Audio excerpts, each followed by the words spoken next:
So, chapter 18, The Return Journey. Almost there now. When Bilbo came to himself, he was literally by himself. He was lying flat on the flat stones of Ravenhill, and no one was near. A cloudless day, but cold, was broad above him. He was shaking and as chilled as stone, but his head burned with fire. "Now I wonder what has happened," he said to himself. "At any rate, I am not yet one of the fallen heroes, but I suppose there is still time enough for that." He sat up painfully. Looking into the valley, he could see no living goblins. After a while, as his head cleared a little, he thought he could see elves moving in the rocks below. He rubbed his eyes. Surely there was a camp still in the plain some distance off, and there was a coming and going about the gate. Dwarves seemed to be busy removing the wall, but all was deadly still. There was no call and no echo of a song. Sorrow seemed to be in the air. "Victory after all, I suppose," he said, feeling his aching head. "Well, it seems a very gloomy business." Suddenly, he was aware of a man climbing up and coming towards him.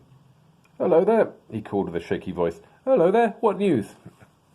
"What voice is it that speaks among the stones?" said the man, halting and peering about him not far from where Bilbo sat. Then Bilbo remembered his ring. "Well, I'm blessed," said he. "This invisibility has its drawbacks after all. Otherwise, I suppose I might have spent a warm and comfortable night in bed." "It's me, Bilbo Baggins, companion of Thorin," he cried, hurriedly taking off his ring.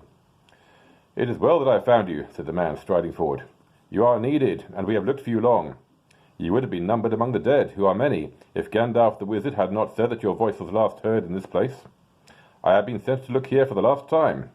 Are you much hurt?" "A nasty knock on the head, I think," said Bilbo. "But I have a helm and a hard skull. All the same, I feel sick and my legs are like straws."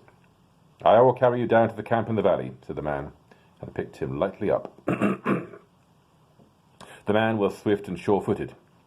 It was not long before Bilbo was set down before a tent in Dale, and there stood Gandalf, with his arm in a sling. Even the wizard had not escaped without a wound, and there were few unharmed in all the host. When Gandalf saw Bilbo, he was delighted. "Baggins!" he exclaimed. "Well, I never! Alive after all! I am glad. I began to wonder if even your luck would see you through. A terrible business, and it nearly was disastrous. Oh, but other news can wait. Come," he said more gravely. "You are called for." And leading the hobbit, he took him within the tent. "Hail, Thorin!" he said as he entered. "I have brought him." There indeed lay Thorin Oakenshield, wounded with many wounds, and his rent armour and notched axe were cast upon the floor. He looked up as Bilbo came beside him. "Farewell, good thief," he said. "I go now to the halls of waiting to sit beside my fathers until the world is renewed. Since I leave now all gold and silver, and go where it is of little worth, I wish to part in friendship with you, and I would take back my words and deeds at the gate." Bilbo knelt on one knee, filled with sorrow. "Farewell, King under the mountain," he said. "This is a bitter adventure, if it must end so, and not a mountain of gold can amend it. Yet I am glad that I have shared in your perils. That has been more than any Baggins deserves." "No," said Thorin. "There is more in you of good than you know, child of the kindly West. Some courage and some wisdom, blended in measure. If more of us valued food and cheer and song above hoarded gold, it would be a merrier world. But sad or merry, I must leave it now. Farewell." Then Bilbo turned away, and he went by himself and sat alone, wrapped in a blanket. And whether you believe it or not, he wept until his eyes were red and his voice was hoarse. He was a kindly little soul. Indeed, it was long before he had the heart to make a joke again. "A mercy it is," he said at last to himself, "that I woke up when I did. I wish Thorin were living, but I am glad that we parted in kindness. You are a fool, Bilbo Baggins, and you made a great mess of that business with the stone. And there was a battle, in spite of all your efforts to buy peace and quiet. Oh, but I suppose you can hardly be blamed for that." All that had happened after he was stunned, Bilbo learned later, but it gave him more sorrow than joy, and he was now weary of his adventure. He was aching in his bones for the homeward journey. That, however, was a little delayed, so in the meantime I will tell you something of events. The eagles had long had suspicion of the goblins mustering.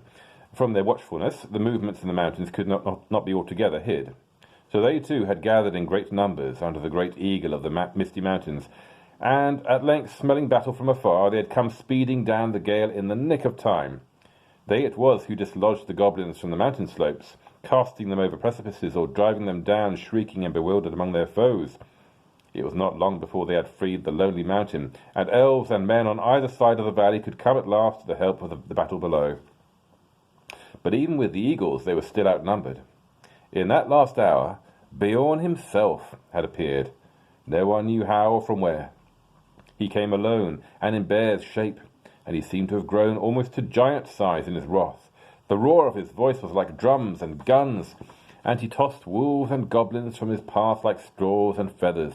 He fell upon their rear and broke like a clap of thunder through the ring. The dwarves were making a stand still about their lords upon a low rounded hill. Then Beorn stooped and lifted Thorin, who had fallen pierced with spears, and bore him out of the fray. Swiftly he returned, and his wrath was redoubled, so that nothing could withstand him, and no weapon seemed to bite upon him. He scattered the bodyguard, and pulled down Bolg himself, and crushed him. Then dismay fell on the goblins, and they fled in all directions. But weariness left their enemies with the coming of new hope, and they pursued them closely, and prevented most of them from escaping where they could. They drove many of them into the running river, and such as fled south or west they hunted into the marshes about the forest river. And there the greater part of the last fugitives perished, while those that came hardly to the wood elves' realm were there slain, or drawn in to die deep in the trackless dark of Mirkwood. Songs have said that 3 parts of the goblin warriors of the north perished on that day, and the mountains had peace for many a year. Victory had been assured before the fall of night, but the pursuit was still on foot when Bilbo returned to the camp, and not many were in the valley, save the more grievously wounded. Where are the eagles? He asked Gandalf that evening, as he lay wrapped in many warm blankets. Some are in the hunt, said the wizard, but most have gone back to their eyries. They would not stay here, and departed with the first light of the morning. Dain has crowned their chief with gold, and sworn friendship with them forever. I'm sorry. I should have liked to see them again, said Bilbo sleepily. Perhaps I shall see them on the way home. I suppose I shall be going home soon. As soon as you like, said the wizard. Actually, it was some days before Bilbo really set out. They buried Thorin deep beneath the mountain, and Bard laid the Arkenstone upon his breast. There let it lie till the mountain falls, he said.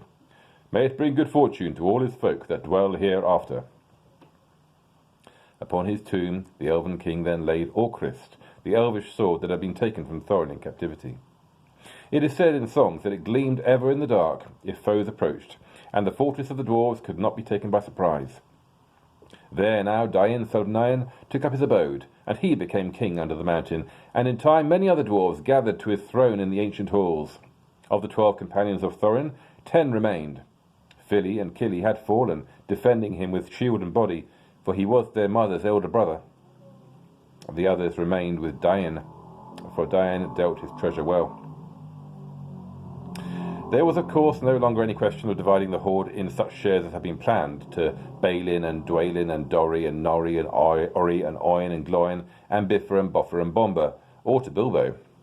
Yet a 14th share of all the silver and gold, wrought and unwrought, was given up to Bard, for Dain said, We will honour the agreement of the dead, and he has now the Arkenstone in his keeping. Even a 14th share was wealth exceedingly great, greater than that of many mortal kings. From that treasure Bard sent much gold to the master of Lake Town, and he rewarded his followers and friends freely. To the Elven King he gave the emeralds of Girion, such jewels as he most loved, which Dain had restored to him. To Bilbo he said, This treasure is as much yours as it is mine, though old agreements cannot stand, since so many have a claim in its winning and defence. Yet, even though you are willing to lay aside all your claim, I should wish that the words of Thorin, of which you repented, should not prove true, that we should give you little. I would reward you most richly of all. Very kind of you, said Bilbo, but really it is a relief to me. How on earth should I have got all that treasure home without war and murder all along the way? I don't know. And I don't know what I should have done with it when I got home. I'm sure it is better in your hands. In the end, he would only take 2 small chests, one filled with silver and the other with gold, such as one strong pony could carry. That will be quite as much as I can manage, said he. At last the time came for him to say good-bye to his friends. Farewell, Balin, he said, and farewell, Dwalin. And farewell, Dorry, Norry, Orry, Oin, Gloin, Biffer, Boffer, and Bomber. May your beards never grow thin. And, turning towards the mountain, he added, Farewell, Thorin Oakenshield, and Filly, and Killy. May your memory never fade. Then the dwarves bowed low before their gate, with words stuck in their throats. Goodbye, and good luck, wherever you fare, said Balin at last. If ever you visit us again, when our halls are made fair once more, then the feast shall indeed be splendid. If ever you are passing my way, said Bilbo, don't wait to knock. Tea is at 4, but any of you are welcome at any time. And then he turned away.